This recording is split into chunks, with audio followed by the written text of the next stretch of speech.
तो दोस्तों आज जानेंगे हम आवर्धन के बारे में। आवर्धन को मैग्नीफिकेशन कहते हैं, आवर्धन को एम से सूचित करते हैं। तो चलिए आवर्धन कितने टाइप का? अब वो मैग्नीफिकेशन यानी आवर्धन आपको 4 टाइप का होता है।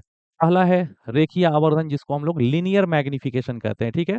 दूसरा है क्षेत्रफलीय आवर्धन जिसको एरियल मैग्नीफिकेशन या सुपरफिशियल मैग्नीफिकेशन भी कहते हैं और तीसरा है आयतन आवर्धन जिसको हम लोग वॉल्यूम मैग्नीफिकेशन कहते हैं और चौथा है अनुदैर्ध्य आवर्धन जिसको लॉन्गिट्यूडनल मैग्नीफिकेशन कहते हैं।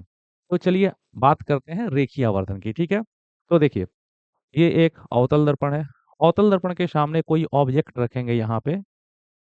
ये मान लो एक वस्तु है। इस वस्तु की ऊंचाई है h। अगर h ऊंचाई है तो इसका इमेज इस आईने में बनेगा तो उसकी ऊंचाई अलग हो जाएगी h डैश। तो याद रखना, प्रतिबिंब की ऊंचाई h डैश, इमेज की ऊंचाई h डैश और ऑब्जेक्ट की ऊंचाई h, इसी के अनुपात को रेखीय आवर्धन कहते हैं। तो याद रखना, इमेज की ऊंचाई एच डैश और ऑब्जेक्ट की ऊंचाई एच, एच डैश और एच के अनुपात को ही रेखीय आवर्धन कहते हैं। बाबू इसी को सॉल्व किया जाता है तो रेखीय आवर्धन एम की वैल्यू कितनी आती है? रेखीय आवर्धन एम आता है -v/u। रेखीय आवर्धन एम आता है -v/u। ओके। और जानते हो इसी को और आगे सॉल्व करोगे तो सबसे इंपॉर्टेंट फॉर्मूला निकल के आएगा रेखीय आवर्धन का, f/f-u, और सॉल्व करोगे तो f-v/f, ये होता है रेखीय आवर्धन।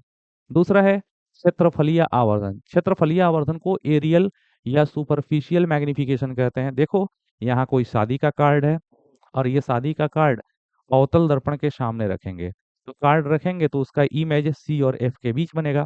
तो बोलो, जब कोई कार्ड प्रिंसिपल एक्सिस के लंबवत हो, जब कोई कार्ड प्रिंसिपल एक्सिस के लंबवत रखा हो तो प्रतिबिंब के क्षेत्रफल, इस प्रतिबिंब के क्षेत्रफल ए डैश और वस्तु के क्षेत्रफल ए, इसी के अनुपात को क्षेत्रफलीय आवर्धन कहते हैं।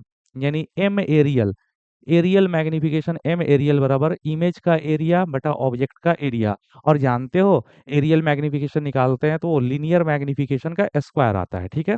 बहुत अच्छी बात है। तीसरा मैग्निफिकेशन क्या है बाबू? आयतन आवर्धन, जिसको हम लोग वॉल्यूम मैग्निफिकेशन कहते हैं। ये कोई दर्पण है, अवतल दर्पण है। अवतल दर्पण के सामने एक घन रखें, घन का इमेज कुछ ऐसा बनेगा क्योंकि इस वाले सरफेस का मैग्निफिकेशन अलग होगा और इस सरफेस का मैग्निफिकेशन अलग होगा। कोई ज्यादा बड़ा होगा, कोई छोटा होगा। तो बोलो, आयतन आवर्धन क्या है? इमेज के आयतन, इमेज के आयतन भी डैश, इमेज के आयतन भी डैश और ऑब्जेक्ट के आयतन भी, इसी के अनुपात को आयतन मैग्निफिकेशन कहते हैं।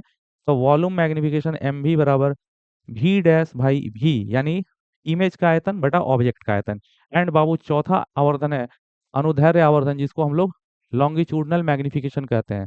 जान लो, अगर कोई रॉड, अगर कोई रॉड प्रधान अक्ष के दिशा में हो, यदि कोई रॉड इस प्रधान अक्ष के दिशा में रखा हो तो इसके इमेज, ये रॉड रखे हैं तो रॉड का इमेज यहाँ बनेगा।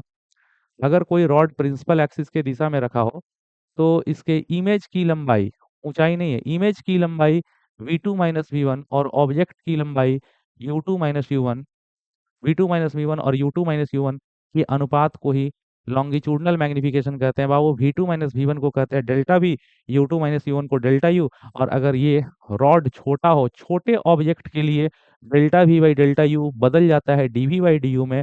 और इसको अगर सॉल्व करेंगे तो आता है -m², यानी लॉन्गिट्यूडनल मैग्निफिकेशन लीनियर मैग्निफिकेशन के स्क्वायर के निगेटिव के इक्वल होता है। Okay, thank you.